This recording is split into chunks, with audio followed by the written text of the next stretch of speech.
පුතුමාණෙනි, ගියේම නෑ මං ඒ සාදයට.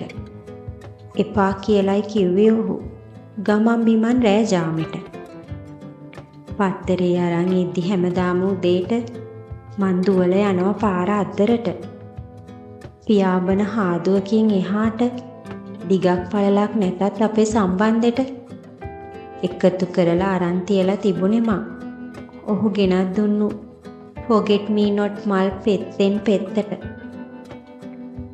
කුමාර ජීවිත දිලිසි තිබුණත් පිට ඔපේට ඔටුනු හරි බරයිලු.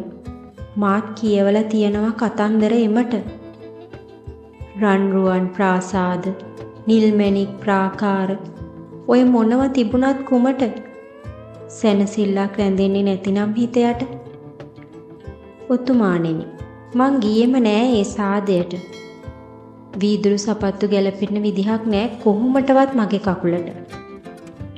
කුමාරිකාවක් වෙන්න නෙවෙයි හීන තියෙන්නේ මට. ගෙවිලියක් වෙලා ගම්බද පාළු ගෙයකට රැජිනක් වගේ ඉන්නයි ඕන. නතු වෙලා පත්තර බෙදන කොළුවෙක්ගේ අනසකට. සමාවෙන්න උතුමාණෙනි. ඔය සපත්තුව නික්කමටවත් දාලා බලන්න ඕනේ නෑ මට.